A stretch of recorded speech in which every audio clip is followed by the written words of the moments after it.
Have you been searching for the perfect peach pie recipe? Well, you've come to the right place. My peach pie captures all the delicious flavor of sweet summer peaches, and it's surrounded by a flaky, tender crust. Hi, I'm Lori from Foodie with the Freezer. Grab your apron and let's start baking.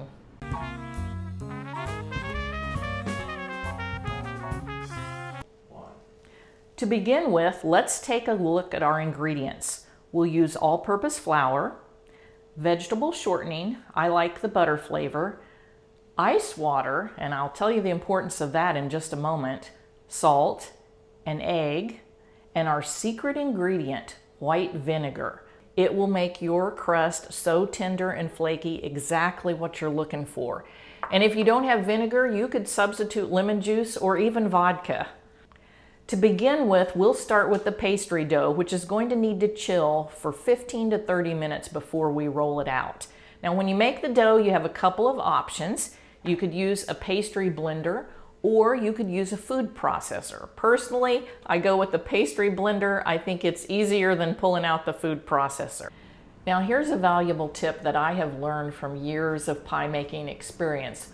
Cold is so important. You want your vegetable shortening to be cold, that cold ice water, the cold finished dough. That is all going to help you achieve a super tender, flaky crust.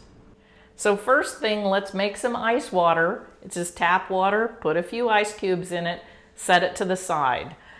We'll be adding this cold water to our ingredients pretty soon as we're making the dough. Another item that you're gonna want cold is your vegetable shortening.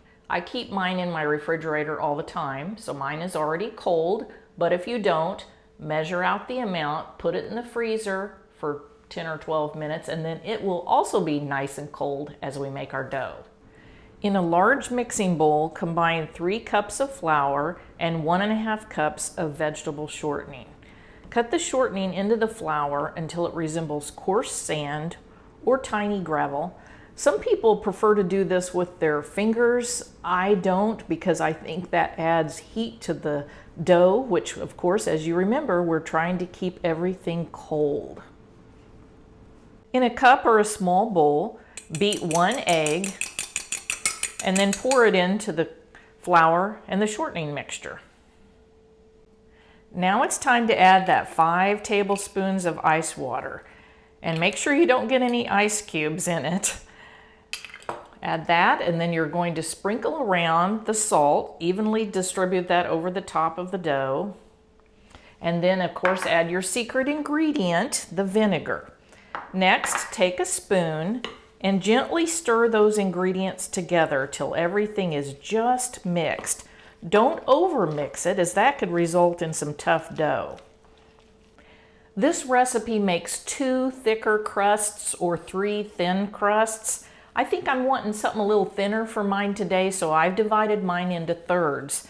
If you have a kitchen scale, it can really help at this point of getting these divided easier. Wrap each piece of dough in some plastic wrap, because we're going to pop these in our freezer for about 15 minutes to chill while we're making the peach filling.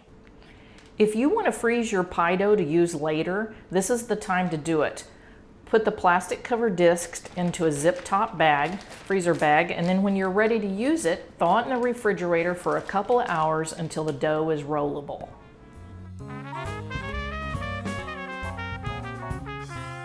Now let's move on to the luscious peach filling. Begin by peeling, pitting, and slicing about 3 pounds of peaches. You're going to want 5 cups of sliced peaches.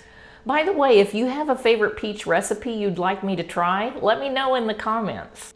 These are locally grown peaches and they smell heavenly. They're nice and ripe, so the peel really slips off easily. If yours are not peeling easily, then you could use a vegetable peeler. Another option would be to blanch them, and that should allow you to easily slip the peel off. For the peach filling ingredients, of course, you're going to need your delicious sliced peaches, some granulated sugar, all-purpose flour, cinnamon, and a dash of salt. Once you have all your peaches peeled, pitted, and sliced, In a separate small bowl, you're going to mix 3/4 to 1 cup of granulated sugar, 3 tablespoons all-purpose flour, 1/4 of a teaspoon of cinnamon, and just a dash of salt. Blend that together until it's all mixed up real thoroughly. Then sprinkle that over the top of your peaches. Use a large spoon and gently stir that, mixing it in until the sugar has fully coated all of the peaches. Now that the pastry dough has chilled and firmed up, you're going to want to roll out the dough. If you have a pastry mat, lightly dust it with flour. Alternatively, you could use a clean countertop, and be sure and dust your rolling pin lightly with flour as well. I start by flouring my disc of dough just a little bit on each side. Pat that in. And then I usually pound it gently, a couple times in each direction to get it started. Spread that flour out some, and then you're going to start rolling it. Roll from the center out, not back and forth. And of course, you're working towards a circular shape. You can pick it up when it's smaller like this and add a bit more flour. If you have cracks like that around the edge, you can stop and pinch those back together, or a lot of times you can use your rolling pin to kind of fix those. Just keep rolling out from the middle. I'm going to add a little more flour here, not much, a little to my rolling pin, and keep rolling out till you get to the right size. Continue rolling until the dough reaches the width plus the depth of your pie plate, plus about maybe 1 inch for overhang. If you have a pastry mat, of course it has the markings on it. You could also use a ruler on a countertop, or you could eyeball it with your pie pan. Just don't set your pie pan directly on your dough because you don't want that to smash your dough. Then I usually use my hands for this. I gently pull it up, and it might want to try to break a little bit. That's okay. Pull it up and gently ease it into your pie plate. Gently unroll it. I'm having a few tears here. That's okay. We're going to ease that in. Now pour your prepared peach filling into the pie crust. Distribute it evenly. Get all the juice. And next you're going to take 2 tablespoons of cold butter and just cut that into small little pieces and distribute around the top of the pie.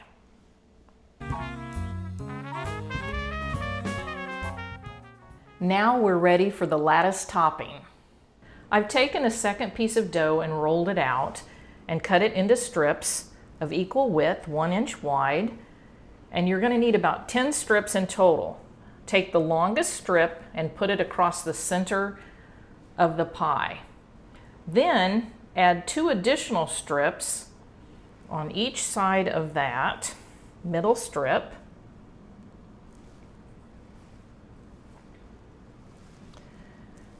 And in a minute, we're going to fold those back. We're going to call our center strip, strip number 3. All right, so now you're going to fold back, call this strip number 3. So fold back strips number 2 and number 4. Then take another long strip and you're going to put it opposite of that original long strip. You're also going to lay some additional strips beside that one. Fold these back over. And then you're going to come in, fold those back, and add another short strip. And just continue weaving until you have all the lattice woven. Now you can use a knife or kitchen scissors to trim around the excess pie crust that's around the edge. If you need to, you can also use some water to just stick that top lattice to the crust that's underneath it. Crimp the edges with your fingers, or you could just use the prongs of a fork.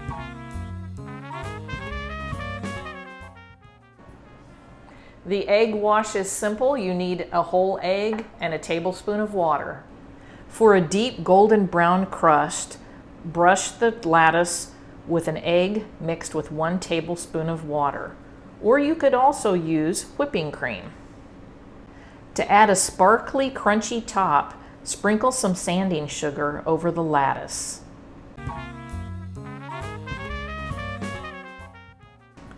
This pie is going to be really juicy, so it's a good idea to put it on a baking sheet so it'll catch any potential spills while it's baking.